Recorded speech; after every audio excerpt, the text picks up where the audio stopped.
reviews. We are through with setting up our environment. Today, we'll go straight into topics. This topic that I'm giving to review, it is chapter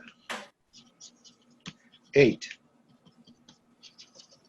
trees of the textbook. Right? So if you look into this, your textbook, ISLR, you will find this mentioned. So use that for review. It's very easy to understand topic.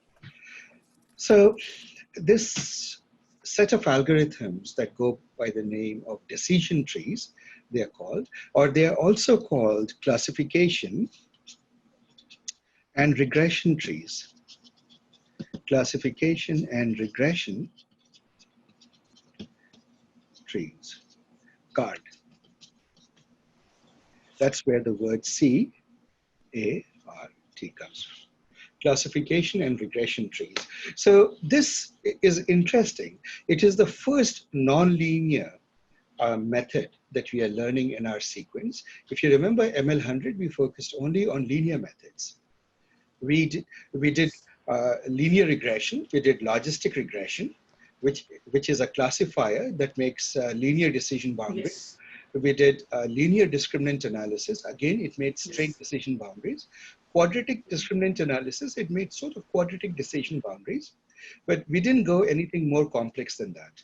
Now we are going to do supervised learning, that is classification and regression, using more powerful techniques in this particular workshop. Decision tree is a good segue into it. It is the simplest one. It gives you a strong intuition. It's very interpretable tree. As an algorithm is very interpretable. In some sense, you can say it's more interpretable than even linear regression. Okay. So that is its virtue. When decision trees came about historically, they were considered so remarkable that some people got carried away and they began saying that all of machine learning or data mining is just decision trees. You don't need anything else. With decision trees, you can do classification, you can do regression, and the rest is sort of classic and you can forget about it. Which is, as you will learn when we go along, that's not true. Remember the no free lunch theorem that I mentioned. No one algorithm is so good that it outperforms every other algorithm. So just be mindful of that. And with that preface, we'll get started. Decision trees from a programmatic perspective is very straightforward, like any classifier or regressor. Scikit-learn has excellent support for it. R has excellent support for it, multiple libraries. And then you have support in many other libraries also. So for example, if you're doing Spark machine learning, you will have support for it at scale. Right? Big data scales, you have support for it. So it just emphasizes the ubiquity and importance of decision trees. Now the question is, what are decision trees? I'll motivate decision trees using an example. I will take a sort of an oversimplified version of the San Francisco Peninsula, the bay, the SF Bay in the peninsula. So if you look at the peninsula, let us say that this is the Golden Gate. This is the north side. This is the Golden Gate. Then you have this land. This is the sea. And you have this land that sort of curves like this. And then obviously at some point, this goes and curves back to make the bay. Now, when we look at this peninsula here, if you observe the way the buildings are and the way it is laid out, it has a very well-defined geometry. You will find that you have high-rise commercial district here. Then it is followed by a green belt, which is the SF Park. And it is followed then by, roughly speaking, this is your residential areas. Right? Lots of residential area. So I'll just make the houses to look like this. Roughly speaking, data is like this. Right? And you have also some buildings, commercial areas here. All along this, commercial areas are there. And you have these residential areas. Sometimes some of the residential areas are abutting the, I'll just make it like this, diamond shape, to show that you have residential areas. But it isn't quite like that. Sometimes you find some commercial areas. I suppose I'll just throw it in some here.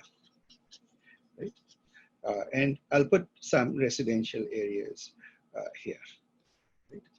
Now, if you were to were asked this question, the question we want to ask is, take any point on the peninsula. So let me say, I'll take a point in white color. Let us say you take an arbitrary point here. Let me call this point A. Let me call this point B. Let me call this point C. B and C. If you put your finger here at A and I ask you, which region is it? Is that point likely to have a commercial building? Is it likely to have trees? Or is it likely to have a residential building? You would say, well, it is obvious, it should be commercial. Now, if I say create a classifier such that for a given place, let's say that you have coordinate system here, this is your x1 and this is your x2 coordinates. So every point A has associated with x1A, x2A, the coordinate systems of this. Can you write a mapping such that given a point X, you can map it to one of the three things? Either it is this, or it is this, or it is a tree. It is like a, oops, sorry.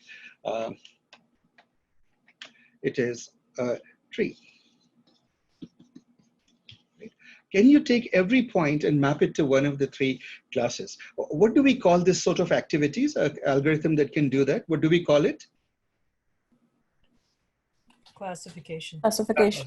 Yeah, this is classification, and an algorithm is a classifier that can do this mapping. So what we are asking for is a function such that given a point X, right, fx belongs to this set of commercial, residential, and tree. Let me scroll down a little bit, tree. So that's how we pose the problem. Now let's go and look at this picture here and ask, how would you do that? So one of the algorithms that is quite intuitive, it says that suppose we did this. We took, let me pick a color that we haven't used, more colors. Let's take big, bold red. Suppose you did this. Oh, this red doesn't show very well. Well, yellow we have taken. What can I use? For some reason, red doesn't show here. Okay, I'll take some shade of red or white. Suppose, now what happens? Well, this is not very helpful. Let me figure out something. Okay, I'll do that.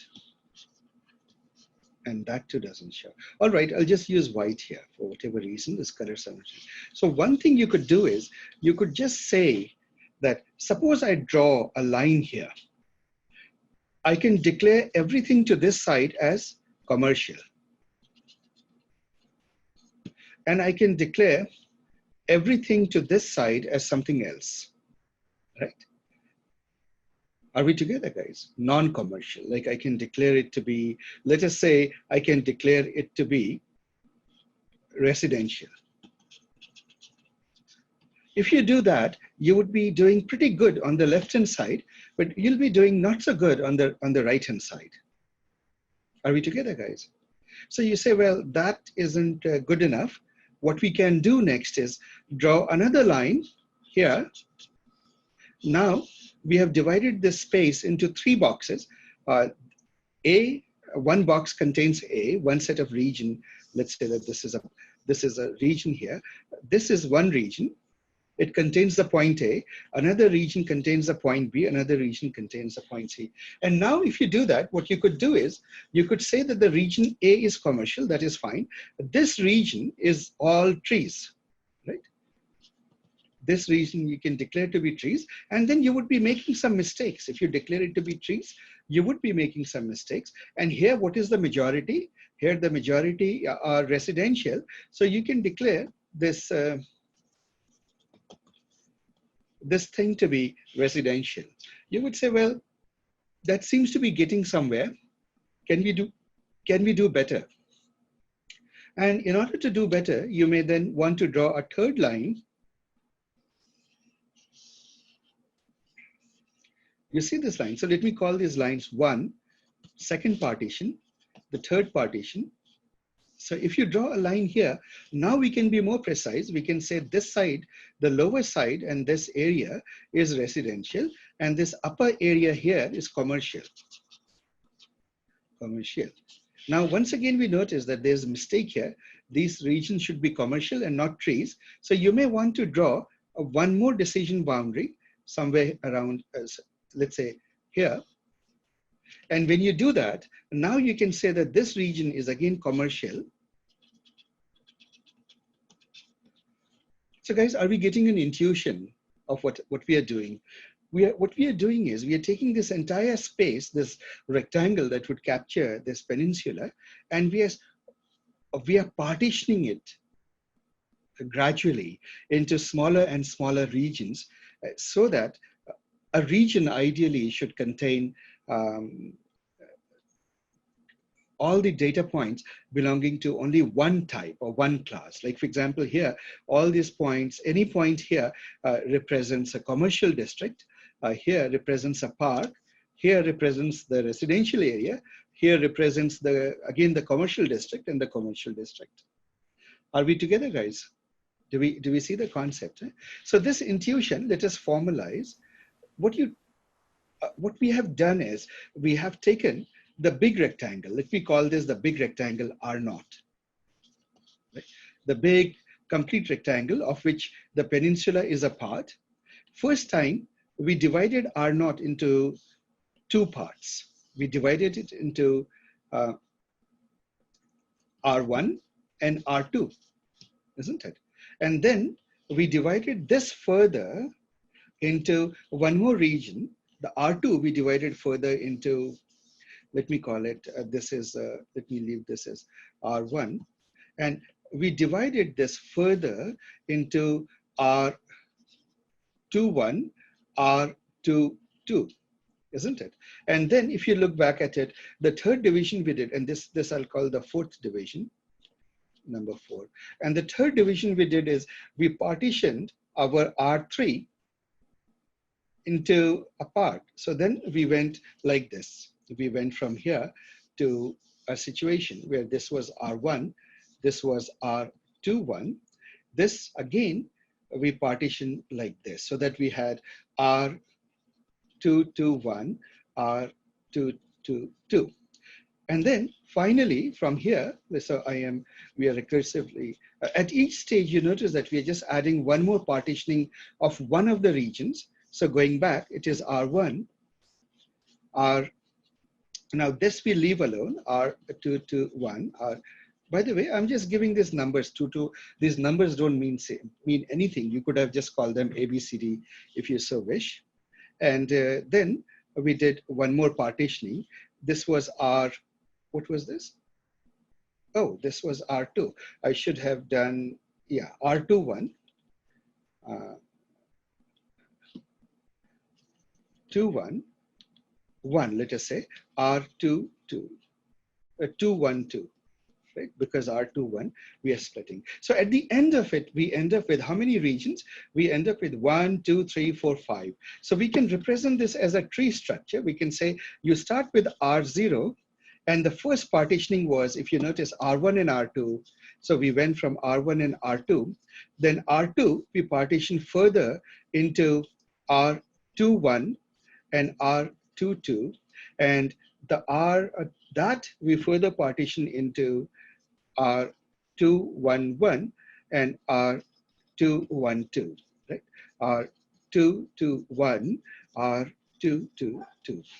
And so you notice that these are all regions. All of these regions, they add up to, if you sum these regions, they will all add up to R0.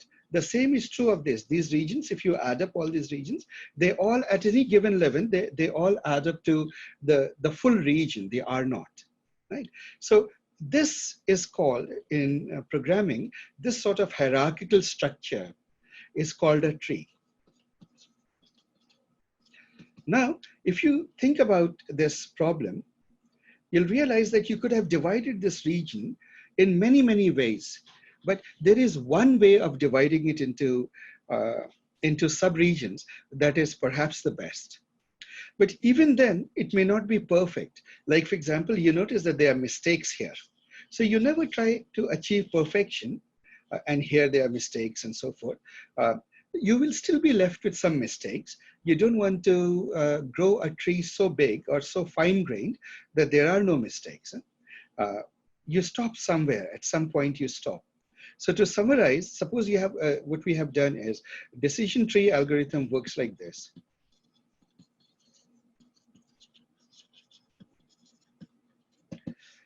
Start with the whole region, the whole feature space, and we can generalize it to a multidimensional feature space, but it's much easier to understand it in 2 dimensions as R0. Then this is the starting point. This is where you initialize. 2, what you do is find the best cut point. And the cut point is interesting. How do you find the cut point? Let's go back to the picture. See, this picture shows that we should have done this as the first cut point. But a machine is blind. It doesn't see the way we can see. So what it will have to do, it will have to scan the whole of this axis, X1 axis, and it will have to scan the whole of the X2 axis to find the best cut point. Right? Now, the definition of best, we still have to figure out, but let us say that there is a definition of the best, and so it searches along the y-axis and along the x-axis, or the x1 and x2 axis, and finds the best point to cut such that somehow it makes the best possible split. Then, having cut that, it again cuts again at the next best place, and then again and again, and at each point, what you do is find the best cut point on one of the axes. The axes. And the third is, for each of the subregions,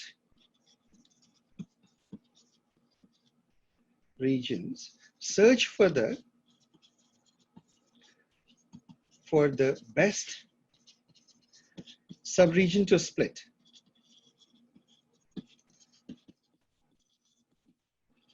You find the best subregion to split next, and the best axis in that subregion, and the best axis in the subregion. What do I mean by that? Let's go up and see in this picture. First, we split here. We ended up with 2 regions. How did we decide to find this as the next split point? You could have tried any of those in this subregion. You could have gone with R2. You could have gone with any of these lines horizontally or vertically. So you're still scanning the axes to find the best cut point. Having found the best cut point, you have 3 regions, and now you have to check for each of the regions, what is the best cut point, and whether, and at any moment, you are just going to split one of the regions. So you have to find which region is the best candidate for a split, and then go and split that region. So the tree grows, or these regions grow. They add regions, one region at a time, because you will find a box, one region, and that box you will split. When you split that box, you'll end up with 2 boxes. So suppose you are at 7 boxes, and you have found some box, let us say the 3rd box, and you split it. Now you have taken away 3, but you have added 2 new boxes. So -1 plus 2, which is the same as +1. So you always add one new region every time you split. But it leaves the question, how do we decide? The big question that remains is, how do we decide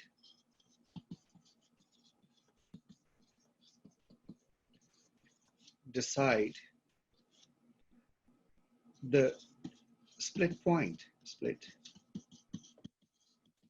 right? And along with it is also the question that like you can choose a point to split based on what criteria? What are you trying to improve, right? So what is the criterion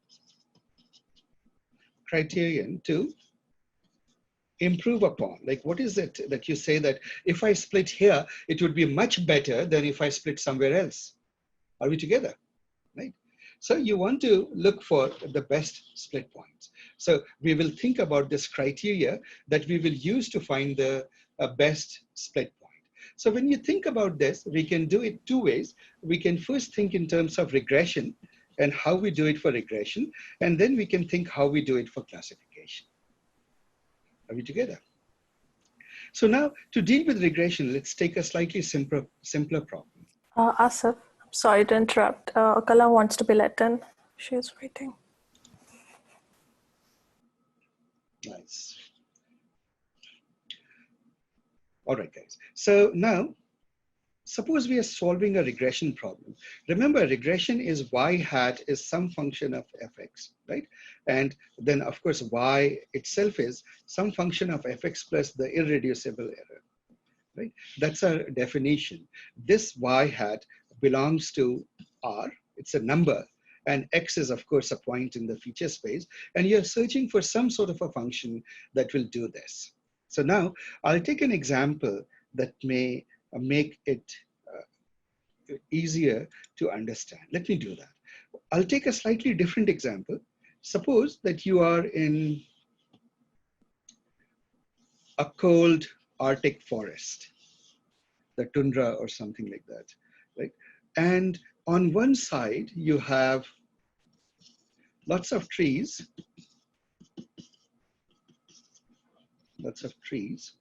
On the other side, let us say that there is a house there. And this house has a fire, right? It has a fire inside. Perhaps there is cooking or for heating, heating fire. I don't mean in a negative sense. The house is not burning. It is just a fireplace, either a fireplace or a kitchen inside it. And imagine that it is late night and it's cold. So what would happen in a cold place late at night, and the rest of it is field, open field. So which of these three places is likely to be the coldest? Inside the house, open field, or in the forest? In the forest. In the forest. Open field. Open field. Open field. Yes. And which place is likely to be the warmest? Forest or house? The house. Like imagine that when it is really, really cold, you don't want to run to the forest to get warm. You run. No, but as if logically, if you say that when there are more trees, it tends to be more cooler because of a lot of greenery around and that way. Right. So, Prachi, the argument is trees moderate the temperature, which means that in warm, hot places, trees will bring a degree of coolness. Okay. And in very cold places, trees will bring a degree of warmth. The idea is that heat is not escaping from open field. Heat is escaping into the atmosphere. Okay. Trees will trap the air. It will act as a cover and it will prevent heat loss from the ground. It sort of acts as an insulator. Right? So you would say that this open field will be coldest. Now suppose I ask you this question. Again, bring about a coordinate system, let's say x1 and x2. And guys, if you have questions, do ask it. I notice all of you are on mute, but remember, you can all ask questions. I ask you this, my target variable is temperature. Y is temperature. You have to predict the temperature at any given point, X, which is a combination of X1, X2, any given point, let us say this point, you have to tell what the temperature is, right? So let us again treat it as a decision tree problem. One easy way to find the temperature would be to find the average temperature across. So suppose you have temperatures, you have been given training data. The training data has points here. It has points here in the house and everywhere. Right? So these are your training data points. And suppose you're asked the temperature. In the absence of any learning, you can basically say, hey, let's take the average temperature of all the data points. So what you would do, you would add up all the yi and 1 over n, and you would call that to be your y hat, your prediction. That would be a pretty reasonable prediction, because at least by taking the average of all the temperatures, you're not saying that it is hot as Africa or something like that, or Arizona or something like that. You're still saying it is Arctics, isn't it? So the first improvement or result that you get is you can say, just take the average temperature of the region R0 itself. So if you do that, now you will have a lot of errors, isn't it? Because what is the sum squared? What is the measure of errors? If you remember, for regression, it was yi minus yi hat, the prediction. It was the square of this. Do you remember, guys? Yeah. This was the error. But now, what is yi hat? Yi hat is basically y bar, right? It is the average. This is y bar. Let me just call it y bar. By the way, this is statistical notation. When you put a bar over something, you often refer to it as the average. Predictions wear a hat. Just to remind you in the terminology, let me put it here in a little box. Terminology.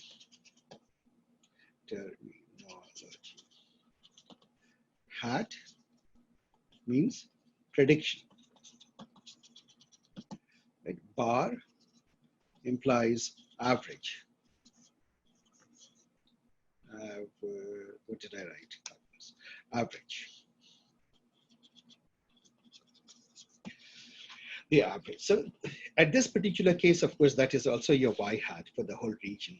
Now you can do better than that. The next thing you can do it is you can say, hey, can I reduce this error? This error is there.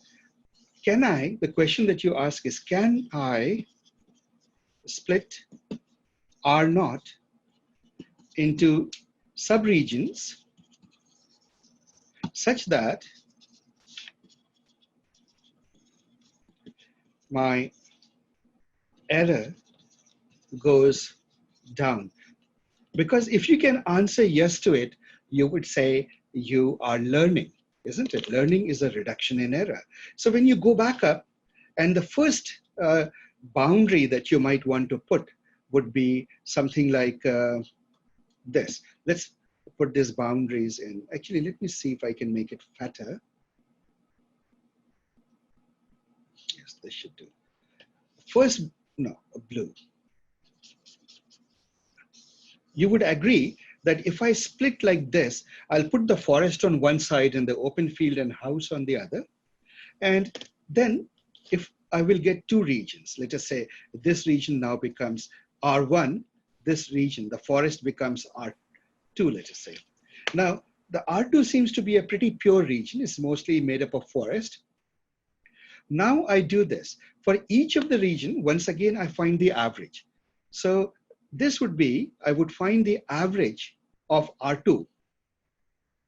That would be the prediction in R2. Any point in R2, the prediction that I will make is, again, sum of all the points I belonging to R2, right?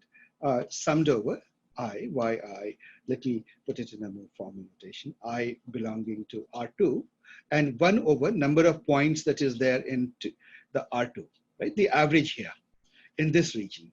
And when I do that, and likewise for R1, I can take the average of all these points. So would you believe me if I say that clearly now the errors will reduce, because for each point, for example, a point in the forest, the temperature is likely to be much closer to the average of the forest rather than the global average.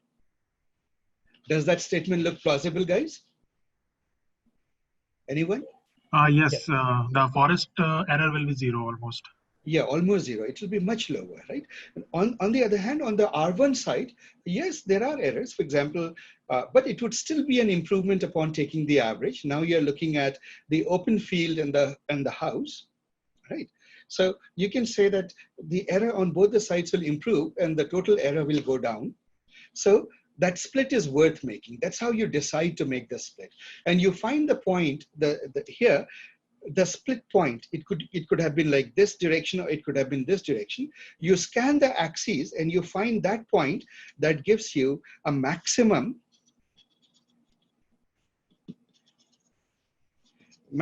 reduction in error, right? E, total error.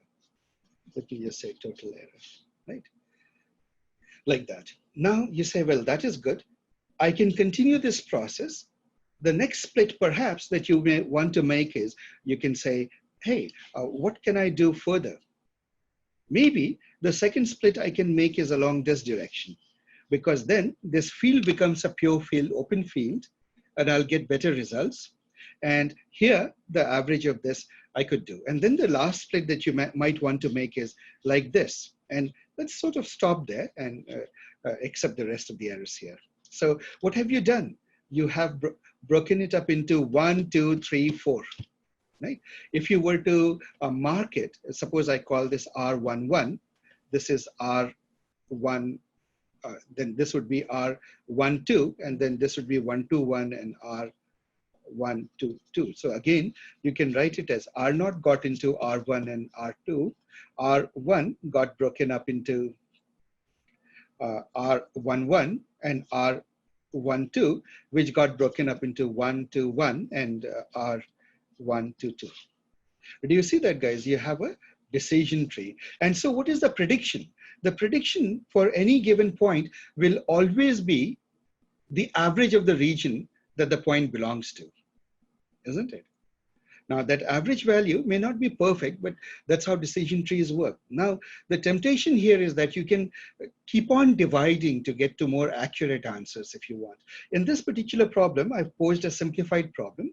So it works. But so suppose you can say, well, close to the house, because the house is warm, there can be some further regions where it will be a little warmer than the rest of the open field, and so on and so forth. So you can keep on growing the tree if you wish to get better and better accuracy. And generally, that leads to overfitting, right? So one of the problems that we'll deal with is, how do you deal with overfitting in a tree? But before I do that, let me now use the decision trees to do classification problems. How would you use this to classify, right? So let me again just use, instead of San Francisco, let me use this simpler diagram of a forest and a thing, just because we can argue with this perhaps a little bit quicker. So I'll just redraw this thing here. Here are my trees. Oh, no, these are not the trees. Asif, I have a quick question. Come again? I have a quick question. I didn't hear that. He has a question. Yes, of course. Please do ask a question. So when you're dividing R0, like, do you just like brute force every single point to like find the average? How do you implement finding the split point? Yes, unfortunately, this algorithm is very sort of, in a way, well, in the way that I've explained, it's sort of brute force. You have to go scanning for it. Fortunately, what happens is that the mathematics makes it easy. When you are scanning this direction, right, you can look at, see, it's a continuous, slow, improving function. You can take derivatives and you can use arguments of gradient descent and so forth. in finding the best split points. So those techniques are still applicable. So while it looks rather dreadfully expensive to go and scan every point, but what happens is the mathematics makes it easy. So along each of the axes, you can quickly zero into the point, right, which will give you a good split, because the error sort of reduces up to a point and then it starts increasing in this direction. So you know that the minima is here. Likewise, if you go in this direction, you will realize that, say, minima is here. Now, the only thing you have to do is compare this minima with this minima and decide which is a better minima to split on. Does that answer your question? Kind of. So think about it this way. See, you have an error. Let me elaborate it. So you have a certain error. If you split at this point, just look at it as a function of derivative of the error with respect to x1 as you go along this direction. You'll realize that this error will decrease and then start increasing again, like in this simplified situation that I've given. You will be able to find the point of cut points quite easily. Other thing you can do is discretize. There are many, many techniques that you can do to quickly find the, to quickly find the split points. Okay, thank you. Hey, Asif. Yes. Hey, this is Abhijit. Sorry, I would like you to scroll up a little bit to the previous example and the algorithm. I have a question there. Okay, hang on. Let me scroll up. You mean this forest? Yes, the forest. Okay. So, no, not the forest, not the forest, the previous one. You want to go back to San Francisco. All right. Yeah, the San Francisco. Yeah. So in this number 3, you have said for each of the region, right? Sub-region, search for the best sub-region.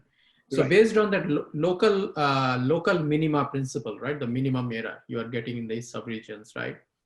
So I could have, when I'm going through that, right? Most probably it is like a looping through each of the sub-regions and trying to find the local minima, which is giving me better accuracy, right?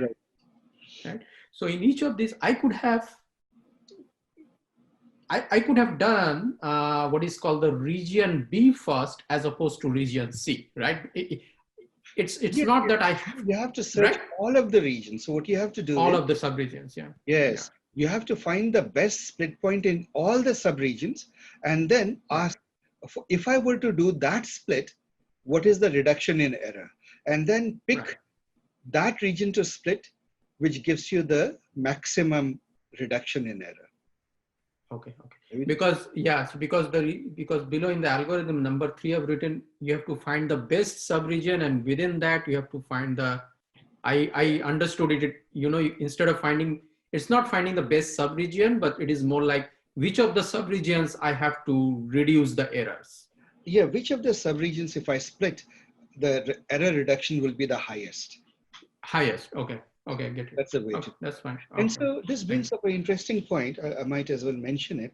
See, when the decision trees came out, the computers were not insanely smart. They used to be, all this 8086 and all of that, different versions of that. So decision trees in those days were considered to be a computational beast. Very much like today, we consider deep neural networks to be a computational beast. Right? So at every generation of hardware, you find that the machine learning algorithms are pushing the limit always.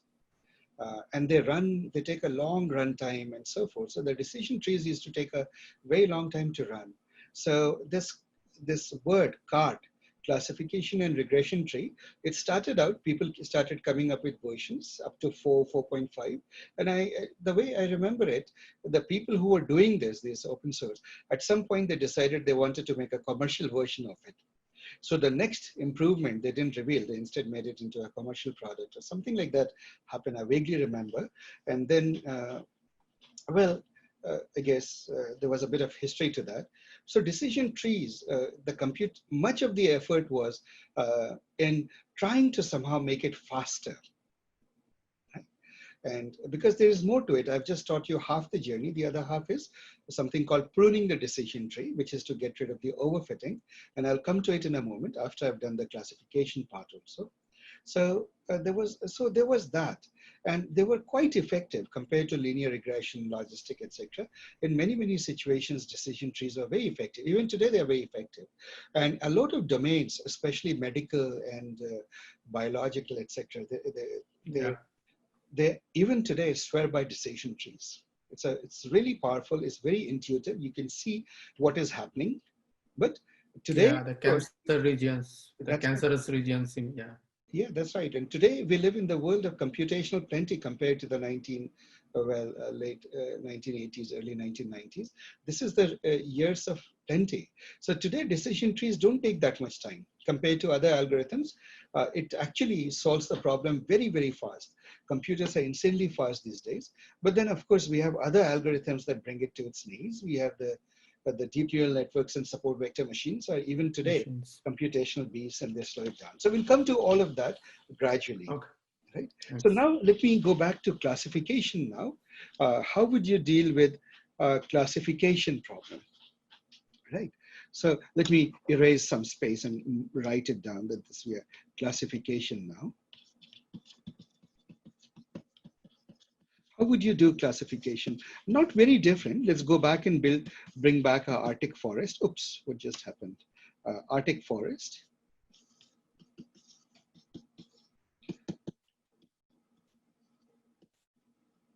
Okay, and here we have.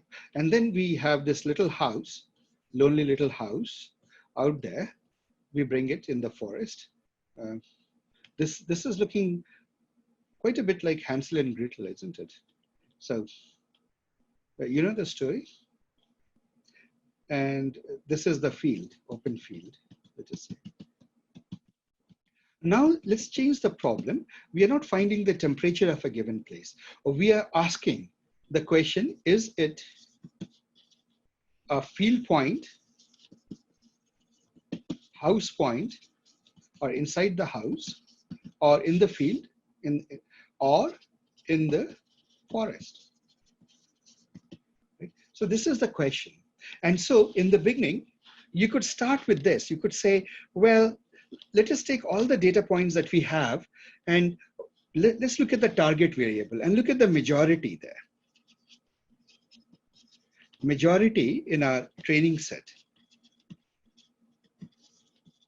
So is the majority trees, open field, or house?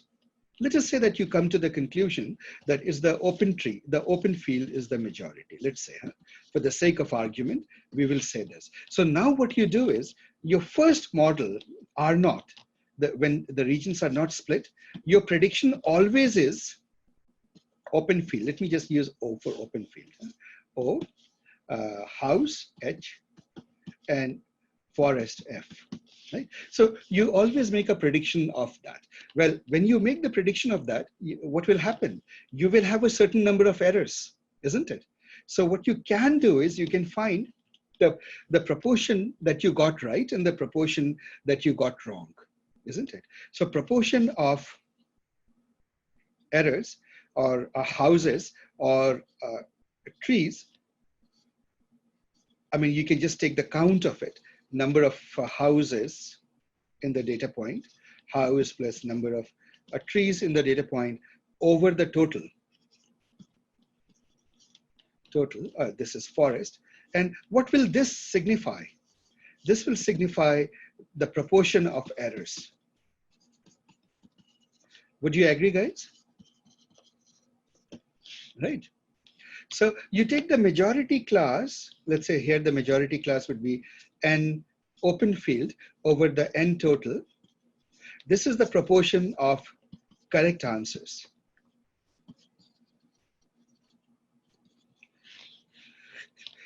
Would you agree that this is pretty much self-evident, right? If you declare everything to be open field, all you need to do is look at the number of answers you get correct, divided by the total. That's a proportion of correct answers. So let me call it proportion of O. You have proportion of O, you have proportion of houses, and proportion of open field. Are we together? And so what you can do is you can see, I want to reduce this error. Total error is this. In each region, you look for the non-majority part. And in this particular case is this two. Total error would be PH plus PF, as we said, or proportion, these two proportions put together. That's your total error. Would you agree? This is the way to quantify error. It turns out that proportions actually are not very well behaved objects. And we use some things that are not so intuitive in the beginning.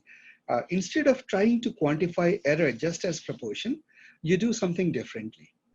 You create two different measures that are known. One of them is called Gini, after an Italian mathematician Gini, who literally discovered the formula for that. And the other is the concept, the entropy. Okay? Well, entropy has been there, known to physicists for more than 100 years. Who was it? Maybe was it Gibbs or Thomson who created the concept of entropy more than 100 years ago? I forget. But anyway, these two concepts we'll use. So Gini index is this. Given a class, proportion of a given class, in a given region, in a given region, so I'll assume that whatever region we are looking at, that region times 1 minus, let me just say I for class, pi, right, in whatever region they belong to. And for each of the regions, so suppose you're not in R0, you're in R1, R2, sum over all the regions. You just find this. So this total is the Gini index. Now let's try to understand what Gini looks like. So proportion, would you agree that proportion will have this property? Right? Proportion of any class will be between 0 and 1. Would you agree, guys? Yes. Right. So if the class is pure, if the region is completely pure, then of course all the points will belong to one class and none of the points will belong to the other class. So one proportion will be 1, the other proportion will be 0. Now let's look at numbers that are in this interval. Think about what happens if you multiply p with 1 minus p. Right? We can plot this function out. When you plot this function out, you notice an interesting behavior. At 0, when p is 0, what is the total? 1. 0 times 0. 0. Right? It is 0. At the same time, the other limit is 1. When p is equal to 1, what's the answer now? 0. 0. It is again 0. So it's an interesting curve that sort of goes like this, right? These sort of curves are very, very interesting actually. And in machine learning, the moment you see something like that, you sort of, if you are mathematically trained, your fingers begin to tickle. You know, you get a nice, warm, fuzzy feeling because now you can do all sorts of magical things with these things. Things that rise up from 0 and fall back to 0 at 1. Right? So the other thing, this is the Gini thing. Now entropy is defined as something very similar, but a little bit, the formula is a little unlike what you would have thought. It is P times natural log of P. Right? And of course, you put a negative sign, and I'll explain why a negative sign. So what happens is, suppose the proportion is 0. What would happen to this quantity? Anybody would like to venture? If proportion is 0, entropy would be? Let's assume 0. E would also be 0. And if proportion is 1, what would be the value? That's 0. 0. 0, because log of 1 is 0. But for all other values, log of half would be what? It would be a negative, log of half is a negative number, right? Yeah. 1 over 2. And so you multiplied by another negative number just to make it into a positive quantity, entropy. Entropy is actually a measure of disorder. The higher the entropy, the more disorder there is, or simply put, the more impurity, the more mix-up of the classes in the region. So if you have a region of high entropy, means you can't quite tell whether that point is a house or a open field or something like that. Right? So entropy. Ashok, quick question. At 0, actually, isn't it indeterminate? Log of 0 multiplied by 0 outside, 0 into minus infinity. That's right. And so the mathematical convention is the 0 trumps. Whenever you multiply anything with 0, it trumps and it becomes 0. Oh, I thought the 0 by 0, it has it's indeterminate and we need to... Undefined, yeah. Yeah. So see, what happens is that it is like this. When p is equal to 0, you're multiplying 0 times log of 0. This is minus infinity, right? And you say that this is equal to 0. I see, okay. Right? That's how you do it. Or another way to think about it is that, see, that if you take the limit of epsilon, a very small, this expression can be thought of as a limiting quantity, if you want to be mathematically more rigorous, those of you. Epsilon tends to 0 of epsilon, ln epsilon. So what will happen? This you can rigorously prove that this limit. By the way, the way to prove this rigorously is you can use the L'Hopital rule.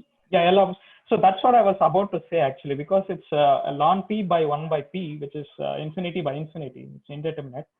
So ln p will become 1 by p, and that will become. Exactly. Oh, okay, p. Okay, 0. Okay, yeah. got it. Thank L'Hopital rule. And I don't want to bring that kind of mathematical jargon, but if you do that, you realize that it goes to 0. Right? Thank you. Thanks. Yeah. And so it's and who is this person asking this question? This is a good question. Oh, no, Balaji. Balaji, very good question, Balaji. So now what happens is that this function actually behaves a little like, how should I put it? No, let me be more accurate and not just to give you an intuition. I hope, well, my drawing is terrible, but you see that the entropy E and the Gini G, both of these functions look very similar, isn't it? They're very similar, and they both measure, they are measures of, they measure the degree of impurity or disorder. People in this literature talk about impurity, means how pure are the regions. They have only points of one class, right? Impurity, degree of impurity. And that's why they call impurity index. Impurity index, right? So the most popular index used to be, for the longest time, Gini impurity index used to be impurity index. So now you can try to reduce the Gini impurity index and use that and find out what split will give you the greatest Gini, lowering of the index. And for entropy, the literature for entropy is very much influenced by theoretical physics. And in entropy, we don't talk so much about, with entropy world, the usage of the word impurity has been less common.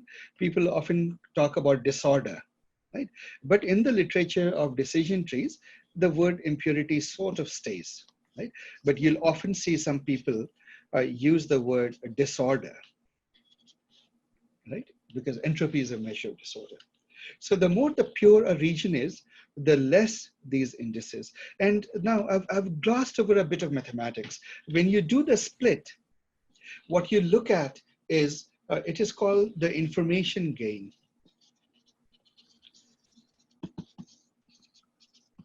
IG. If you, this textbook actually doesn't go into that mathematics, but it's worth doing because your most more detailed books will go into that. What it means is that whatever you want to take, suppose you have a region Ri, and Ri is being burst out in Rj, Rk.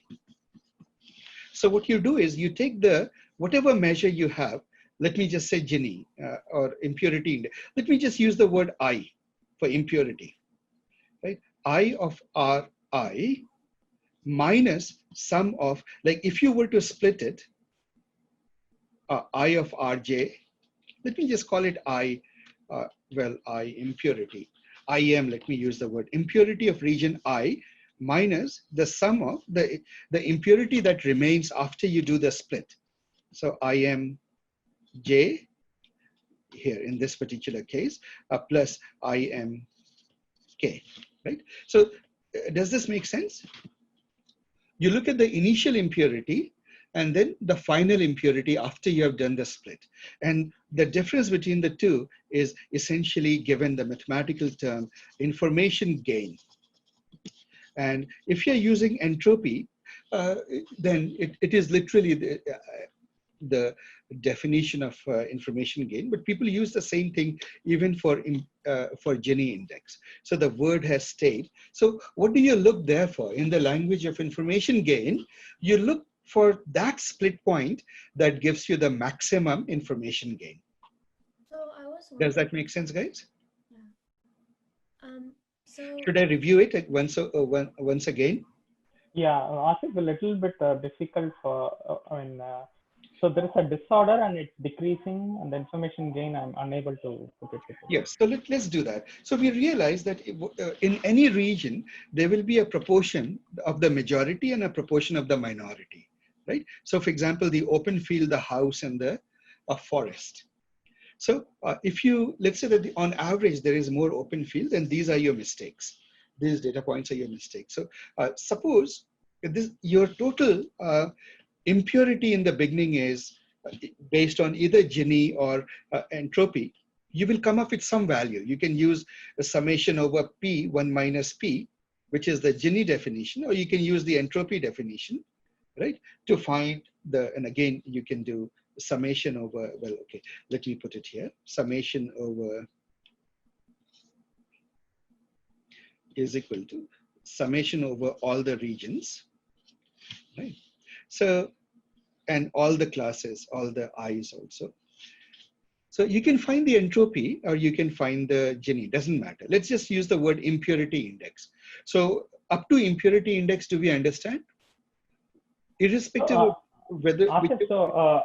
P is the count of the number of, it's like an area under that region, right? No. So suppose, yeah, it's very simple, simpler than that. Suppose I have this region.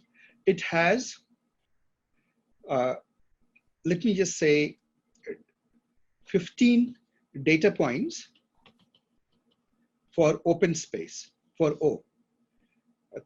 2 data points for house, right? And 6 data points for trees. Are we together? In this region, like if you look at your training data, you realize that the training data that belongs to this region, this is the way it decomposes. So you say that if you add up these points, 17, 23, how many data points there are? 23 data points are there, right? Mm-hmm. So the proportion of open points is 15 over 23. Proportion of house is 2 over 23. Proportion of trees is equal to 6 over 23. So far, so good, guys? Now you ask this question, which is the majority? Well, here open points are the majority, isn't it? Yes, yes. And yes. so if you were to ask, how many mistakes do you make? You would just say 6 plus 2, 8. 8 over 23 are the mistakes, right? That's the proportion of mistakes. So this is the concept of proportion. Now, what you do is you don't use raw proportion. You instead create these measures. So what you would do is to find the Gini index, you would do 15 over 23 times 1 minus 15 over 23 plus 2 by 23, 1 minus 2 by 23 plus 6 by 23, 1 minus 6 by 23. Do you see that? So this will be the Gini impurity. You see how simply, it's just simple arithmetic, right? Coming from this data. I hope, does this make sense, guys? So Asif, can you give us an intuition, like if there is, so there is a bigger chunk of open space and very small chunk of non-open data points. Yeah. I mean, by data points, will the Gini be close to 0? Or, yeah, it will be closer to 0. So the more pure region is, that's why it's called the impurity index. The more homogeneous a pure region is, the lower the Gini. Right? Because it's the impurity, that's why you use the word impurity index. Means if a region has only open space, let's say there are no trees or houses, So for that region, the Gini will be 0. 0. Yes. Right? That's how you look at it. So the bigger the Gini, the more impure it is, and so more ripe it is to split. Oh, okay. Right? You can now think about that as a potential for splitting. And what is the information gain? Suppose you have a region, let me just call it Ri, and you have to split it into, let's say somewhere, into Rj and Rk. So the thing is, there was an impurity originally. This is the original impurity of Ri. And if you anywhere you split and create Rj, Rk, there will be the impurities now of the subregions. Now Ri has gone and it has been replaced by Rj and Rk. So when you add up the impurity of Rj and Rk, the one thing that you must have is that number should be less than this, isn't it? Otherwise splitting is pointless. Asif, so you add the Gini index for Rj and Rk? Or... Right. Right. Oh, okay. Right? So you add it up, that's why this plus symbol. And your basic common sense says that there is no point in splitting unless the total impurity of the subregions is less than the original impurity of the full region. Right? So the impurity of Ri should be more than the impurity of the two subregions. Otherwise, splitting it is pointless. Does that make sense, guys? Because what are you trying to do? I'll give you an example. Suppose you have this region, and let us say that this is trees. And before you split, or after you split, so here's the thing. This is all open space. 1, 2, 3, 4, 5, 6, 7, and 10 points are there. So now look at the Gini before and after. Let's do this particular example. Okay, let me actually draw this example out to illustrate the point. Example of how it works. Here is that same example, 3 trees and 7 points, 5, 6, 7, right? So now let's look at the original space R0. Let's compute the Gini impurity for R0. Gini impurity for R0. Let us compute and see what it comes out to be. So how many trees are there? Proportion of tree is? Would anybody like to volunteer looking at this picture? 3 by 10. 0.3. 3 by 10. 0.3. And a proportion of open spaces? 7. Right? So now let us compute the Gini, the original Gini impurity index, impurity of the zeroth of the entire region. It is equal to PT 1 minus PT plus P0, PO 1 minus PO, right? And so what is that? 3/10 by 7/10 plus 7/10. 3/10. 3/10, which is basically 2 times this, is it? So what it means is 42 over 100, right? Which is approximately half, which is pretty large, right? It's a lot of impurity. So let us say 42% impurity is there. Now let us see what happens if we can reduce this impurity. What happens if we divide this by this vertical line, and now we are left with region, let me call it RA and RB, right? Or left and right. Left and right is more intuitive, I suppose. Region on the left and the region on the right, right? So now let's look at region on the left. Impurity of RL. Now in RL, look at the thing. What is the proportion of trees? 1. 1, isn't it? So you say proportion of tree is equal to 1 and proportion of open space is equal to 0. 0. And likewise, the impurity of R to the right. Once again, if you look to this, what do you see here? It is purely open space, isn't it? All the data is very cleanly split. So here you would have proportion of tree is equal to 0, proportion of open space is equal to 1, isn't it? And so you ask this question, what is the impurity of this? PT, 1 minus PT here, plus PO, 1 minus PO. You would agree that both of them equal to 0? And likewise, the same applies here, 0, 0. So now what happens? Impurity of the impurity that you're left with after the split is IM after split is equal to IM to the left plus IM to the right, and that is equal to 0, isn't it? And what was the original impurity? Original impurity was IM, 0 was 42%, isn't it? And so you ask this question, is it worth splitting? You say very much so. And in fact, visually, you can see that it is worth splitting. But how did we decide on this perfect split point? Let us see what would have happened if we had chosen a different split point. Suppose I had chosen, just for the sake of argument, this split point. Can we repeat the computation and see what happens? This region to the right becomes pure, to the left becomes impure, isn't it? Yeah. Right? And in fact, we can see the impurity of it. It becomes half and half. It's pretty bad, right? And so there would still be some improvement in impurity. So what would happen is for red line, for red, it would be R left, the impurity would be, the proportions are half, 1 minus half plus 0, right? And for the right word, it would be 0. So this is equal to 1/4.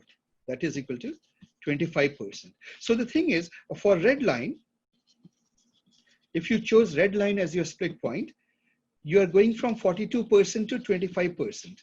For white line, you're going from 42% to 0%. 0. Right? So which of the two split points would you prefer? And the second one, the information gain is 42. Yeah, first one. the first one, the white split point, right? You would take Yeah. I mean here, okay. Yeah. Okay. So Asif, for the Gini, for the red one, half into 1 minus half. Again, you have to plus half into 1 minus half. Oh, yes, half plus 1 minus half. So it will come to actually this, right? So that will be 50%, which is greater than 42%. Exactly. So actually, this is a very good point. So you have gone from a situation which was 42%, and you have made it, you have just screwed it up and made it 50%. Well, that is counterproductive, isn't it? There is no point in splitting if you want to pick the red line. You want to pick the white line to split. So good. But Asif, you had gone like almost close to the middle, but still you went up in Gini. It's very counterintuitive. Yes, that is it. Gini can go up. The max it can achieve is half, and you achieve the max. Why did you achieve the max? If you look at it carefully, why did you achieve the max? Because you ended up with a region that is perfectly disordered. Exactly half and half trees and open spaces, isn't it? Okay. Does this make sense? And now you see why you actually ended up creating more disorder. Right? And so this is how you use it to, so what do you want to do? You want to look at the gap between before and after. The before value and the after value. The difference between the two. And the difference between the two is called information gain. The term is information gain. It is before minus after. And the bigger this number is, the better the split. Asif, sorry. Here, just now you made it half, right? Yes. It's 1/2 into 1/2, that is 1/4. The other side is 0, so it's going to be 1/4. No. There is the other part also. No. See, for trees, proportion of tree is half. Proportion of open spaces is also half. So when you add up the two terms, half 1 minus half plus the other half, 1 minus the other half, right? So 1/4 plus 1/4. Remember the expression is PT 1 minus PT plus P open space 1 minus, 1 minus open space, right? So this is it. So half and half. That's where this addition comes from. Are we together? Do you see that, Harini? Yes, yes. Okay. So this is it, guys. It's a very simple algorithm. You look for information gain. At which point should I split to get maximum information gain for classification? And in regression, which point should I split on to get maximum reduction in the error, the sum squared error, which we are familiar with? Are we together? That is it. And so you can find the best split points and you can keep on dividing. Now comes one problem. If you keep on dividing, the purest at the end, you will end up with pure regions. Each region containing only 1 point, being 1 point. 1 point. You realize that if every point is boxed in with, as a region, all the regions will be pure, isn't it? So suppose you have 3 points. All you have to do is divide it like this. And now suppose this is tree, you declare it to be tree. If this is house, you declare it to be house. And if this is open space, you declare it to be open space, right? So you realize that you'll end up with absolutely pure regions if you box each point as a subregion. And that is the danger with decision trees, that you end up overfitting, because if you don't stop, or you don't have a good criteria for stopping the splitting process, you can go on splitting, and the only time it will stop is when every point becomes a region. So typically what you do is you keep some number, lower bound,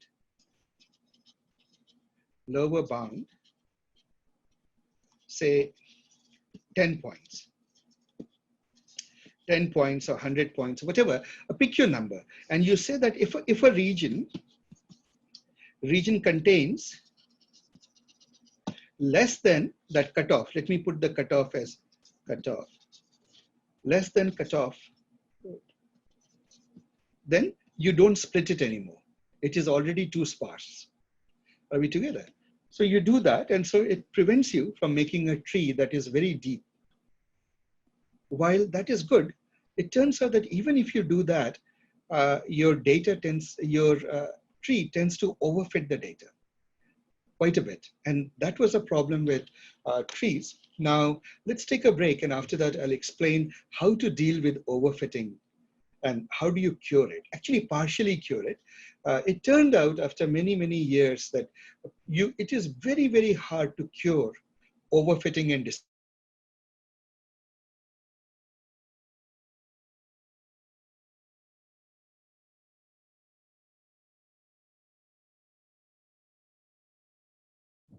decision trees to have a tendency to remains a problem many times, not always, but many times it remains the problem.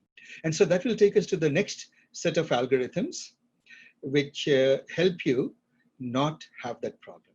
But let us deal with it after a break. So before I go into the break, let me summarize what we learned today. So we learned that decision trees are created by taking the entire feature space and partitioning it one partition at a time, such that information gain keeps happening for classification and sum squared error keeps reducing for regression, right? So long as you keep doing that, you build this decision trees. Now, when you look at information gain, for regression, it's very easy, sum squared error.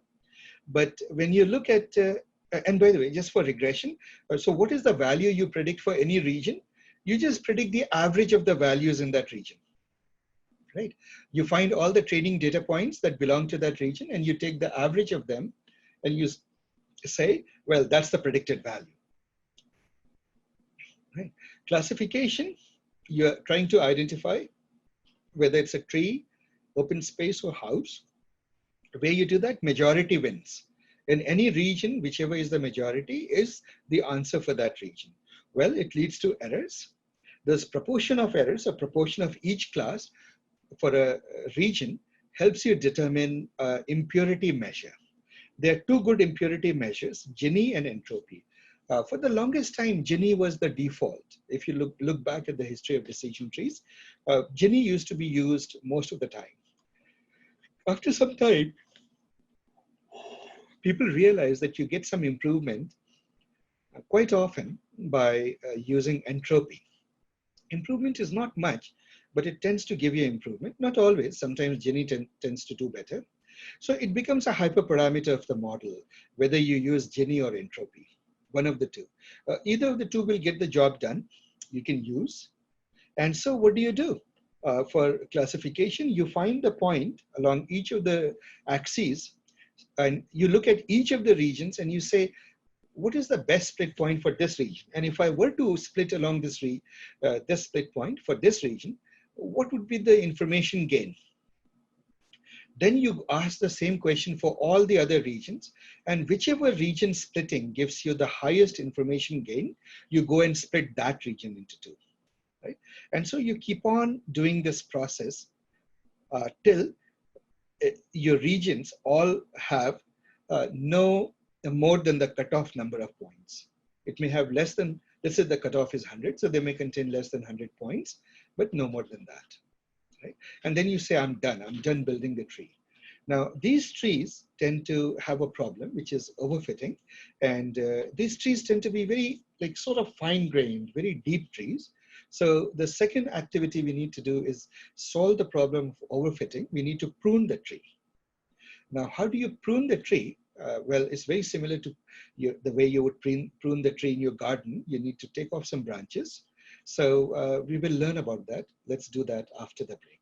Any questions so far before we call the break in? Asif, I had a question. So from a very higher level understanding, you're doing cuts which are perpendicular and horizontal, even in the like the San Francisco, that region. Yes. So can't it be at an angle? I mean, actually, there's a whole body of research. So what I'm teaching you is the standard decision tree. People have asked this question, that what if we split along arbitrary directions, random directions? And there are some papers that have shown that sometimes splitting along arbitrary directions can give you better results, and so on and so forth. But see, once you have an algorithm like that, then it becomes a cottage industry. Lots and lots of research papers come that do adaptations of it. That is one adaptation, one change, one variant of it. Okay? Maybe the number of regions might decrease with an angle, but at the end, this should be sufficient, is what you're, okay. Generally, what happens is that you can do that, but you will also incur the cost of computational cost and so forth. What happened is decision trees were very well investigated at one point. Even now, I'm sure that some researchers are writing papers on decision trees. They are, in fact. But the locus of attention has moved away from decision trees to the algorithms, the rest of the algorithms that you'll learn in this workshop and later. So now decision tree is no more considered the hottest algorithm or the most powerful. It is considered actually one of the simpler algorithms, but a highly interpretable one. And the interpretability is something you can draw out the regions, you can show, you can make this diagram, let me say, this sort of, when you make out the regions into pieces like this blue colored tree, then it becomes easy for people to understand. Any point belongs to one of the regions, and each region has a certain class associated with it. Let's say if you're doing classification. So you can just look it up and tell, oh, okay, the class value for this point is this because it belongs to this region. So very interpretable, very simple. The computational cost with modern processors is considered not worth even considering. It's straightforward. Unless you have extremely high dimensional spaces, then of course it's still a problem because you're searching through many, many dimensions, many, many axes. But that is that. Right? So that's decision trees. Let me call in a 10-minute break, guys. It's 8:36 according to my computer, 8:37 actually. So let's make it 15 minutes. So let's call it 8:40. So 8:55. Actually, should we regroup at 8:55? Is that enough, or should I make it 9 o'clock? It's enough. 9 is good. 9 is okay. 9 is better. Huh? All right, so let's meet at 9 o'clock. I'm going to pause the recording now. All right, guys. So what we learned so far is that you can build a tree using information gain. The summary is information gain can help you build a tree. But this tree can be too deep. It can be, it can overfit the data. Overfitting the data is never good, because what the algorithm is doing is essentially, roughly speaking, memorizing your points, that each of these points what it is, and not good. So how do you remove overfitting? I'll give you the intuition, guys. Huh? So suppose you have a region, you're split like this. I'm just making some random splits to illustrate the point. So let's take these splits here. And as you can see, I've deliberately split it in many, many places to illustrate what we are going to do. Now, this is your decision tree during construction. And now each of these regions, they have less than 100 points, or whatever your cutoff number of points is, 10 points or something like that. What you do is you ask yourself this question: which of these two regions can I merge so that my, on validation data, a holdout data set. So what you do is you take your training data and you hold out some part of it. You use certain methods, k-fold or whatever it is. On the validation set, you actually get an improvement in accuracy, right? You get better predictive power. So you might decide that it could be, for example, getting rid of this particular thing. So it may become like this.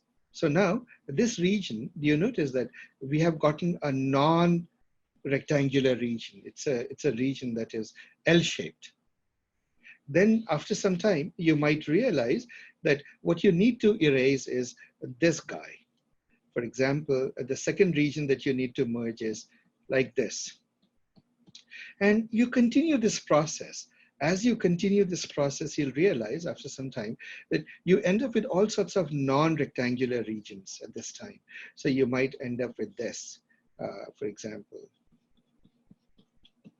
as a region. And these regions are built by merging adjacent regions.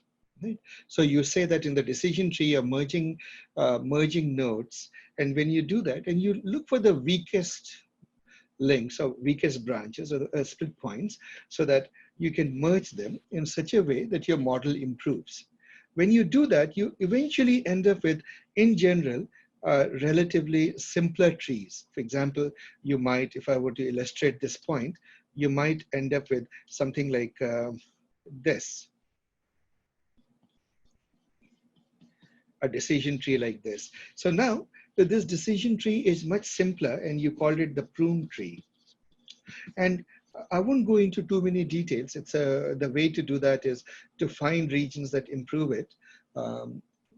What you do is you replace your cost function, like for example, y minus y hat I squared was an error function. What you do is you change your loss function by a parameter. You introduce an extra error point, a cost, which is the number of nodes in the tree itself.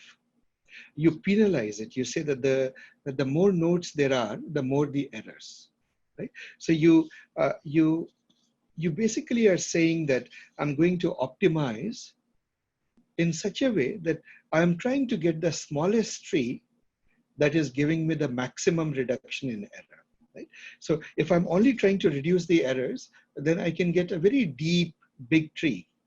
But on the other hand, if I also put a penalty factor that says too many nodes in the tree is bad, too big a tree is bad. How big the tree is this, and that is bad. So then there is a balancing act between these two. If you try to minimize this, this stays large. If you try to minimize this too much, then this begins to grow up. So you have to find an optimal point in between where you go and stop. And so you end up with a prune tree. We will do a lab in which we'll see the effect of the prune tree on data. Right? So prune decision trees is what you do. When you prune the tree, interestingly, you don't reverse, you backtrack. You split, you get a tree. But once you have split and gotten a tree, when you try to go back to it, you don't reverse path.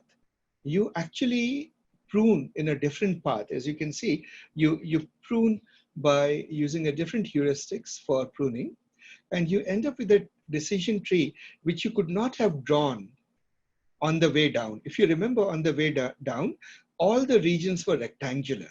You could not have gotten a non-rectangular region. Whereas now, going back up, when you merge the branches, you end up with non-rectangular regions in your decision tree, which is considered pretty good actually. It leads to good results. So that is about decision trees. However, decision trees have a problem. So this is all that there is to the theory of decision trees. I would like to take some questions now. Any questions, guys?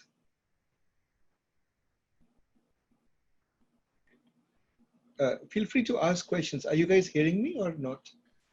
No, we are hearing you. Hear you. It's good. Yeah. So any on the pruning, any discipline we have to maintain, any ways to do it, or? Yeah, they are mathematical heuristics. Like I said, right? What you do is there is a whole bit of mathematics. Okay. I won't go into. The Sure. reason is it's not really worth going into. Okay. We are going to do more sophisticated algorithms now. Sure. So, Okay. at one time, pruning the tree used to be a huge cottage industry. How best you can do it. After a little while, you reach a point of diminishing returns, and the better way to do is not to use a decision tree, but to use lots of them. And that's the next topic we'll cover. Yeah, Asif, in practical examples, where would you think this is applicable? Decision trees. Oh, anytime you want to do classification or regression, decision tree should certainly be one of your choices. Because if you keep decision tree as one of your choices, you have the advantage that the model remains interpretable. Assuming that you get a good model, it remains interpretable. Right?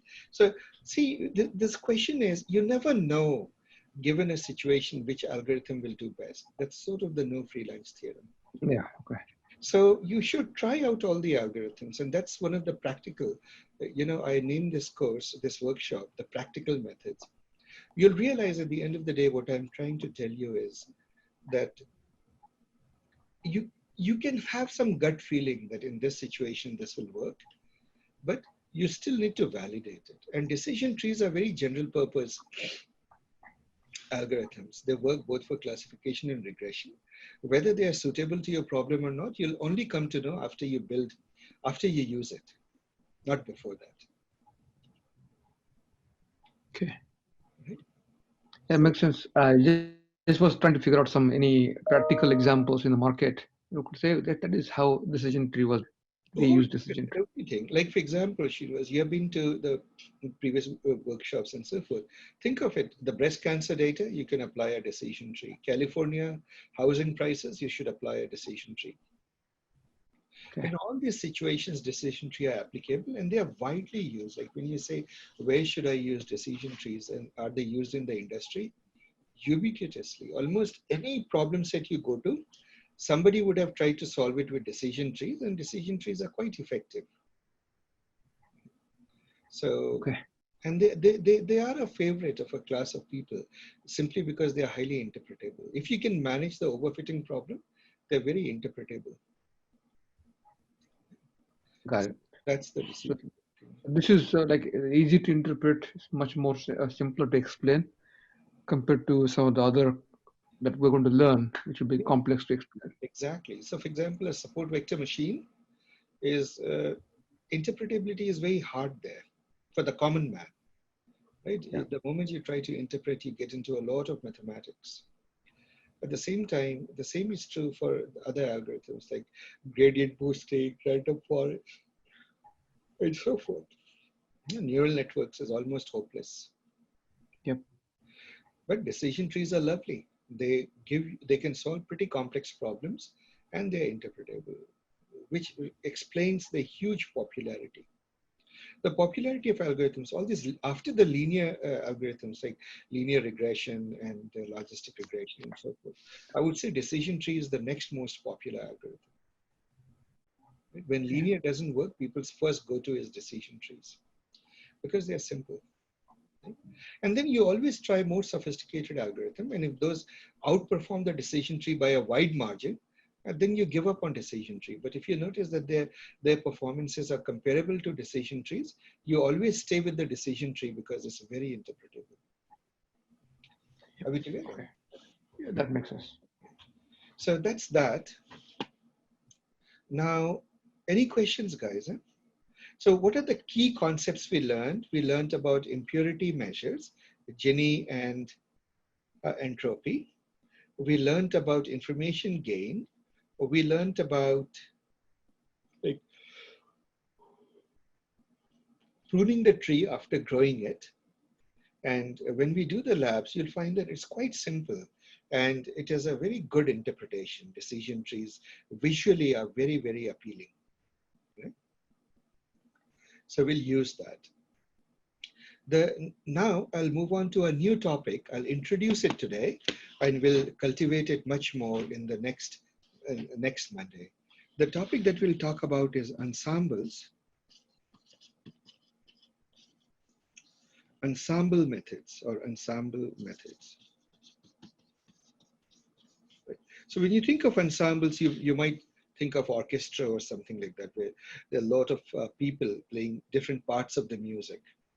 And it's sort of like that, you know, you're in a big orchestra, then harmony comes because each musician is playing the same music on a different instrument, isn't it? One is playing the flute, one is playing the violin, and so on and so forth. And obviously not one, a few people are playing the flute, a few people are playing the violin, and maybe the piano, and so on and so forth. But it is in a very ordered process. At the end of it, what you get is harmony. You get beautiful music so that you won't get that beauty, that harmony with just one instrument. And there is something of that to be said about these new methods. They are reflective of a concept that I will just talk about. In my mind, when I think about it, I think of wisdom of crowds. So wisdom of crowds is a big topic, but wisdom of crowds applied to algorithms or machine learning algorithms makes for ensemble methods of learning. So let me explain what I mean with a simple example, right? See, by the way, just as a tangential discussion going off, the word wisdom of crowds has got a lot of attention about 10, 15 years ago. There was a book literally called The Wisdom of Crowds. I encourage you to purchase it and read it. It had quite a bit of influence. So there are quite a few stories associated with the wisdom of crowds. Let me tell you some stories just to motivate it, so because we have limited time, and next time we'll go into the technical aspects of it. See, there was a great statistician named Galton, whose way of thinking about data, and he's obviously the father of all this data science subject, one of the key people in this pursuit. More than 100 years ago, he was roaming around in England, rural England, and he came upon a weekly fair. So both in India and in Europe, there used to be this custom of a fair in which the various vendors will come and sell their vegetables, and they would sell their, animals, cows, and whatever, sheep and whatever. So, and then there would be some, entertainment and so forth, merry-go-round and so forth. We are all familiar with fairs. So, and a market, weekly market. In India, it used to be, even now in Northeast, it's the word people use is haat. So something like that. So you went to that, and he noticed something which I think you'll feel pretty gross actually. So there was a butcher, and the butcher was selling meat. Let's say he was selling, I believe, being England, I would guess it must be a sheep, but I may be wrong, a sheep. So, or was it a pig? I don't remember which one. So the question was, he wanted to drum up business. So he gamified his shop. What he did is, he would, in the beginning, in the morning, he would show an animal, and you could put some amount, let's say a shilling. You could buy a ticket, and on the ticket, you could guess the weight of that animal. But it wasn't the weight as you saw it. It would be the weight of the animal after it had been slaughtered, drained, cleaned, and hung up, and skinned and hung up as meat for the butcher to sell. So obviously there's an involved process because a sheep is furry and all of that, let's say. So people would put all sorts of numbers into the ticket. And the idea was that the butcher would keep all that money together as a jackpot. Obviously, he would keep a cut. And whosoever's answer turned out to be closest to the observed value after the animal had been slaughtered and hung up, cleaned and hung up, that person would get the jackpot. So obviously, it's very exciting the moment you create something like this. A lot of people will come and they'll bet and so on and so forth. And there's always the temptation of the jackpot. So people did that. Then after the game was over and the winner had taken the jackpot, all those tickets used to be just lying around on the floor. So Galton, being a very data-driven person and observant, he picked up those tickets. And he would make a table of all the values that people entered. He observed something quite remarkable, actually. He observed that time and again, the average of those values was uncannily close to the winning number, to the actual weight of the animal. And he verified this again and again and again. In fact, sometimes if you had taken the average, you would have won. You would have beaten the winner and so forth. So it was a remarkable discovery, and it also had a lot of consequences. For example, those were the days when this whole thing, whether you should have true democracy in which everybody could vote is the right answer, or should vote belong only to the educated people, or the intelligentsia and so forth, all of those debates. So obviously it sort of fell into that. And he noted the point that the crowd, individually, they were making guesses, but together, as a group, they could guess the answer with uncanny accuracy. It was the wisdom of the crowds. Now, this class I'm doing here virtually, but if you were in the physical class, some of you may remember that at this stage, I show you a jar of stones. Anybody remembers that? Yeah, multicolored. That's right. And I would ask you to guess how many stones there are in the jar.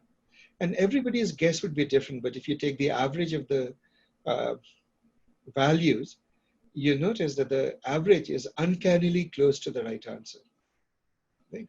And a jar of stones is hard to sort of get the count of because, it's three-dimensional and you can't, it's opaque. You can just see that it's filled with stones, but you can't tell how many stones there are. And yet, almost every single time, the average would be near the winning answer, near the correct answer. Even though the variation would be, I would typically have about 102, somewhere between 90 to 102. I myself wouldn't know how many stones I would put, but in that range. But the answers that people would range from like 30 all the way to 250.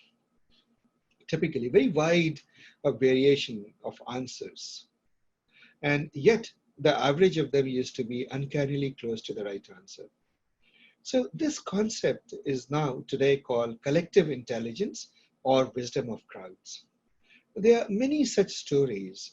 I'll just, today, to end the class, I'll tell you two interesting stories. Many of us lose keys. I lose keys all the time, I lose my key, I lose my ID card or my driving license or something. And it's a bit of a nuisance when you have a habit of losing things. The absent-mindedness is a bother. But not much harm is done after some time, I find it. Well, sometimes losing can have more drastic consequences. Well, it turns out that one fine day, the US Navy managed to lose a whole nuclear submarine.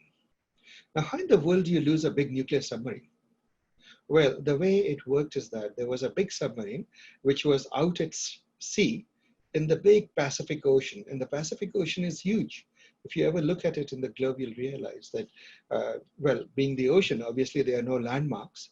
It is just flat, and it just stretches out seemingly endlessly. Well, something went wrong with this nuclear submarine, so that the last ping or the last message that it had sent was when people took that value, they wanted to search for the nuclear submarine. They had no idea, because a submarine does, of course, move, and they wouldn't have an idea where to go look for it in the neighborhood. You had to search, I believe, I forget the number, 100 square miles or 1,000 square miles or something like that. A huge area could be searched. And obviously, that kind of area in the sea where there are no landmarks is difficult to search for, especially in the deep Pacific. So they were searching everywhere, apparently, and they weren't getting anywhere. And a nuclear submarine is not something that you can stop searching. It is obviously of national security importance. So you have to keep searching for it. So there was a ship, a sailor, a Navy people on ships, and there was a mathematician sailor, and he had a bright idea. He created a jackpot. He said to the sailors, let's for $1 guess where that submarine is, the coordinates of that submarine. And whosoever's answer comes out to be the best, we will give the jackpot to that person. Well, what do people do on ships when they get bored? Well, as you know, drinking and gambling is pretty common, and nobody likes, I mean, you really love betting, isn't it? Especially a harmless bet like this. So, well, of course, they all jumped for it. A jackpot was created, and he systematically took the data, and from that, analyzing it, he came up with certain coordinates for the submarine, that it's worth checking there. Apparently, the way I heard it, I think is there in the Wisdom of Crowd books. He mentioned that to the powers that be, the admirals and whatever, and said, "Why don't we look here?" And those people poo-pooed it, said that just a bunch of gambling, just bunch of ignorant sailors betting upon it, or cadets betting upon it, is not going to come up with the right answer. So it wasn't taken that seriously as I hear the story, but that submarine a few months later was actually found. And when it was found, it was uncannily close to where this mathematician sailor had pointed to. In fact, if they had started right there and gone down, they would have almost immediately seen the submarine at the bottom of the sea. So it's quite amazing how we look at problems. Each one of us makes a different guess, but collectively, somewhere there, the intelligence is there, we come up to the right answer. It's a little hard to describe, but actually, if you think about it mathematically, here's one way I tend to answer it. So suppose I ask you to guess the number of stones. Let's say that this is the right number. Let's say 100 is the number of stones. So what will happen is, a lot of people will guess on both sides of it. Right? So in everybody's answer, there will be some information and some error. Some bit that is actually correct and some biased term, some degree. Somebody is optimistic, somebody is pessimistic, and so forth. And on the average, what will happen to the average of the errors? The average of the errors will cancel out, but the information content will remain. So what will happen is, when you take the average of all of these things, they will all peak around the correct answer. So wisdom of crowds has been actually quite an interesting thing. There has been a lot of studies, quite amazing studies. Some of them are quite uncanny and very hard to explain. For example, when there was a Challenger disaster, the shuttle disaster, there were 5 companies that were contractors for, or 3 companies, I don't know, some odd number, 3 or 5 companies, which were contractors for NASA, giving the parts. So the moment the Challenger disaster happened, all 5 stocks tanked because people felt that these contractors will be held responsible. And yet, something very interesting happened. 4 of the companies, their stocks actually recovered. The 5th company's stock didn't recover so much. Now, the Challenger disaster, it's a post-mortem. The root cause analysis took months. It was actually the Nobel Prize winner, Richard P. Feynman, who discovered the real cause. It was just a seal, an O-ring, a gasket, which had failed at low temperatures. But that took a long time. It is very uncanny that the financial markets somehow had decided to blame the company that turned out to be the maker of that O-ring. Right? And people have studied it a lot, in, I suppose, people who do economics and MBA, they have studied it a lot to find out what actually happened. Nobody seems to have a very clear answer. But somehow, collectively, the collective wisdom came to the conclusion that most likely it is this company, and they were right. So there is a lot of that. Now, that is all interesting. How does all those stories come around to what we are going to learn? Hey, Asif. Yes.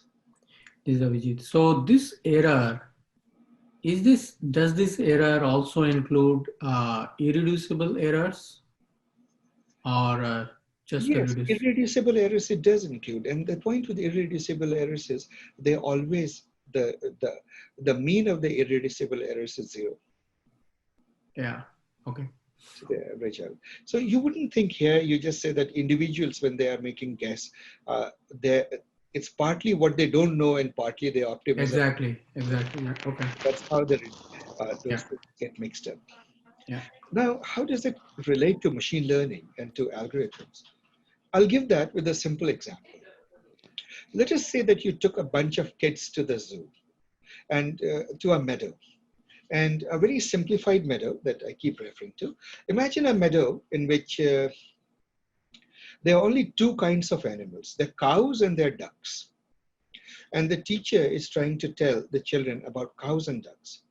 So the teacher, being highly educated adult, is pointing out that the cow is big and has a swishy tail and has horns on his head, is heavy, and so on and so forth, all the characteristics of a cow.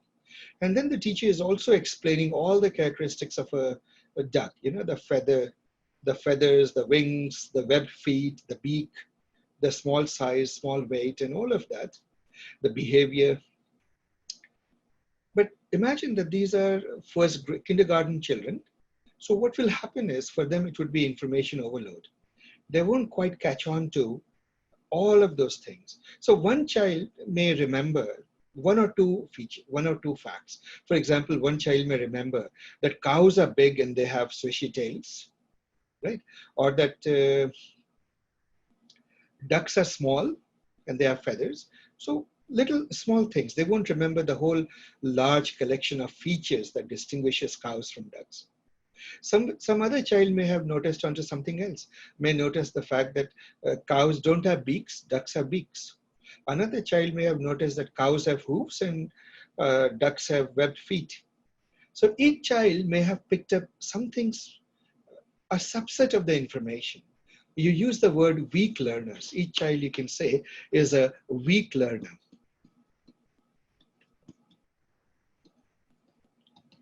Weak learner. And then comes a remarkable fact. If you ask a child, point it to an animal and say, is it a cow or duck? And the children are still learning. The child will make mistakes. To different degrees, they'll be able to tell a cow from a duck using their features. So one may use the size, but size is not very useful when you're looking at a cow from a large distance. It might look like a duck, right? The child who looked at the webbed feet would just be guessing, because from a distance, you can't tell whether it's hooves or webbed feet, and things like that. So each of the child will make a small mistake, will have a certain error rate, a different error rate, based on the features they're looking at, right? But the remarkable thing is, if you take the majority of what the children are saying, so suppose they are, let's take a number, 50 children, and you ask the children, what is it, a cow or duck? And then you take the majority of the answers. Well, to get a majority, let's be a little bit clever. We don't want 25. Let's say that there are 51 students. So you will always get a majority. You get a majority and you look at the majority and you take the majority answer as the correct answer, aggregated over all the students. You will, those children, and what you'll observe is quite remarkable, that while individually each of the child is a weak learner or does have a high error rate, but collectively the wisdom of the crowd kicks in, the collective intelligence kicks in, and the children are getting the answers with remarkable accuracy. And that's a very counterintuitive fact, because each of the children, as I deliberately mentioned, is a kindergarten child, right? So it's a weak learner. It's not a very powerful intellect that can absorb all the facts that the teacher is saying, distinguishing a cow from a duck. Nonetheless, this collection, this class of children or this group of children together are very smart. They almost always get the answer right. So therein lies the message that we capitalize in ensemble methods. So in ensemble methods, ensemble, and let me just say ensembles, the key ingredients is you take weak learners,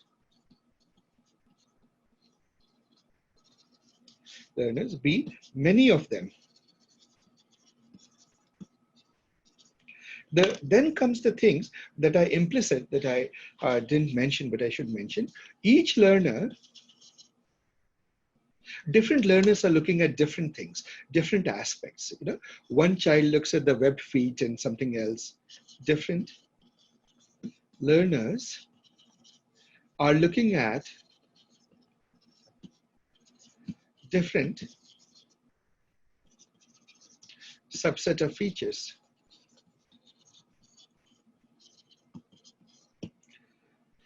Just a small subset of features. And you can even do, like, they are given different samples, may even be getting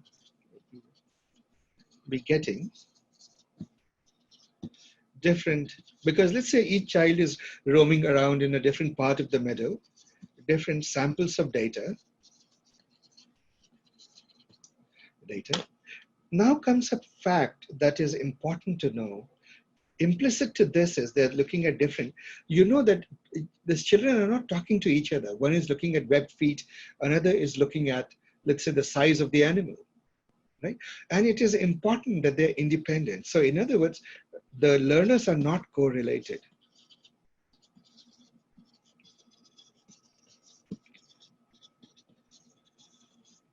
So for example, the moment you talk about wisdom of crowds and you bring it to the non-mathematicians, they'll immediately tell you that there is no wisdom of crowds. There is the stupidity of the mobs, right? And quite often they will be right. So what happened? What happens is, let's take the case of elections.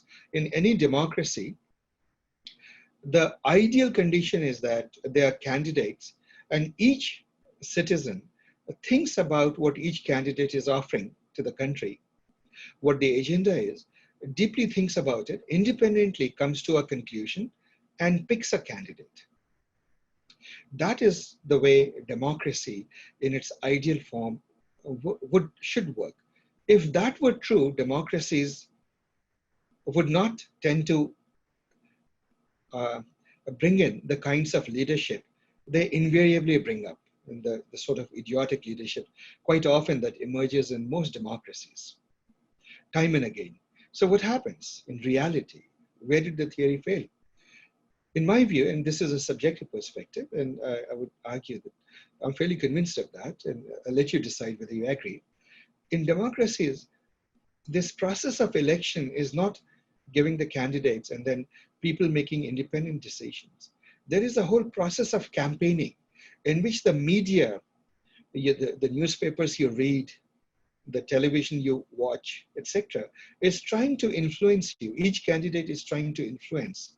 So based on which channel of the television you watch, they give you selective facts and they give opinions. And most people get influenced by the opinions of the so-called pundits, the intellectuals on that channel. So if you listen to Fox, you will have one sort of opinion. If you listen to MSNBC, you'll have the diametrically opposite sort of beliefs and facts. And in every country, it goes on like that. In fact, it is a remarkable thing that newspapers came in existence not for the pure journalistic purpose that we think they should be for today. They were actually meant as political propaganda vehicles. Surprising, actually. A lot of people don't realize that. And so that has always been a problem. Journalism has evolved and it tries for impartiality, but almost never succeeds. And so all of these media outlets, they have their biases. And then people talk to each other in the offices, and you know that most people in California will lean left. Most people in, I don't know, Mississippi or somewhere may lean right. You ask yourself, why? Are they really uncorrelated learners? Are they making independent decisions? No. So the flaw with wisdom of crowds is when the learners are correlated, it becomes, instead of wisdom of crowds, it becomes the stupidity of the mobs. And that is the downfall of democracy. I mean, somebody very wisely said that democracy is the worst form of government, except that every other form of government is worse than this. And so, it is the best that we know of. We don't know of anything that's better than this, but that is no argument to say that it is actually a good system. And we all know that. Right? Politically, we all know that. And we all know elections are coming this year. So the amount of coverage and machinery to influence our opinions is going into high gear. It's really mounting up now. And we'll see what happens. But generally speaking, the kind of person you would have picked if you had no influence is quite different from the person you end up picking because of all the influence that is there. All the propaganda that is there. So that's the fall of democracy. It's always been and is there. So, and the same thing is true in machine learning. So one of the things is that you don't want the wisdom of crowds to become the stupidity of the mobs. So you need to keep bullies away. Inherently, you need a mechanism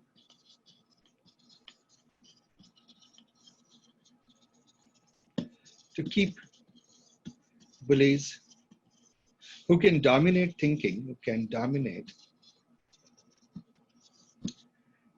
neutralized. And these things now I'm giving you as a flavor, just motivational talk, but you'll realize that these things have mathematical meanings and we'll deal with it next time. So that is an important criteria. Let me just call it E. And then F is just aggregate the results. Let's say average or majority. So if I want to know what is the weight of that sheep, you can just take, like that Galton did, took the average of the weights, right, as the correct answer. If you want to figure out whether something is a cow or duck, you ask the children, and whatever the children say as a majority, you take that to be the correct answer. So aggregate to predict. Aggregate to predict or get the answer, or get answers. Aggregate to predict and get answers. So these are the steps that you use in Ensemble. Let me recapitulate. So the first thing is weak learners. People say that, well, if you create an ensemble or a collection of weak learners, wouldn't it be far better to create a collection of strong learners, right? And paradoxically, but mathematically it is more obvious, but paradoxically, unless you see why weak learners are better, actually, taking a collection of strong learners is a terribly bad idea. People have tried that in real life also. They sometimes will get a bunch of experts to opinionate on a topic and come to a decision. And they have studied that if you only take experts, what happens? And if you take people who are not experts, who are intelligent, knowledgeable, willing to think independently, and you take a bunch of those and you give them all the information to think over, time and time again, you notice that actually the latter class comes out the winner quite often. Right? Sometimes the expert wins. Right? So for example, if I were to ask you some very technical problem, for example, something to do with particle physics, right? At certain high energy interactions, what sort of particles will be produced? Well, you can't take ordinary people and ask them to guess, because it takes practically 10 years of training, mathematical training, before they can even understand what the question being asked is. And somebody who has been through 10 years of training is inherently already an expert. Right? So there are situations where it doesn't work, but quite often actually it works remarkably well. And you see it all around us. Encyclopedia Britannica was the collection of the writings of the best experts on any topic. Great professors would sit down and write those articles. Each of the articles, knowledge articles in Encyclopedia Britannica, they were absolutely a pleasure to read. I remember spending many happy afternoons in my childhood, literally poring over the articles of the Encyclopedia Britannica. Beautiful language, lots of facts.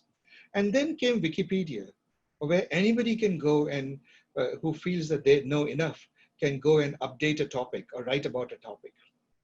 People have done a lot of in-depth studies of which has more errors. And they have found that on average, the errors on Wikipedia is not more than the errors in Encyclopedia Britannica. In fact, they were very comparable. And in fact, Encyclopedia Britannica had slightly greater error rate. And it is for a reason. Today, everybody has heard of Wikipedia. We all visit it. And there are very few people who have the Encyclopedia Britannica or read about it.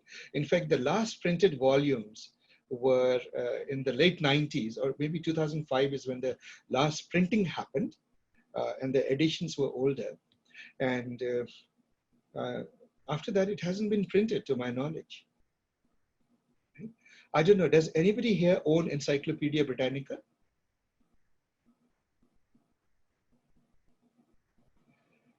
If you haven't, I would highly suggest at some point, get a volume of it. All of them put together is a bit expensive.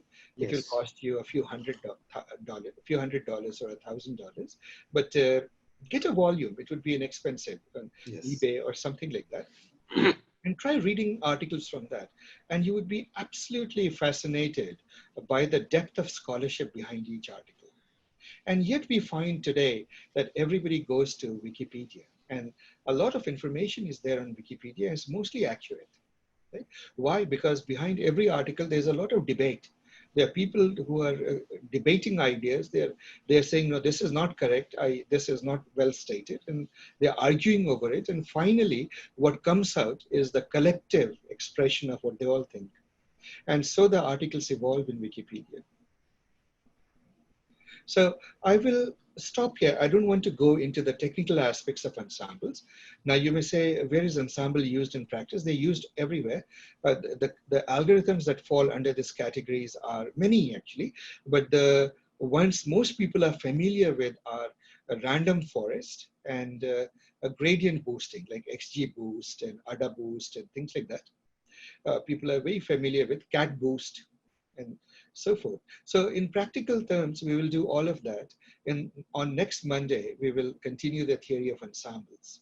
They're used everywhere. If you go to Kaggle, by now, I hope all of you have accounts on Kaggle. You look at the competitions, you'll be shocked at how many competitions are won by people just using ensemble methods.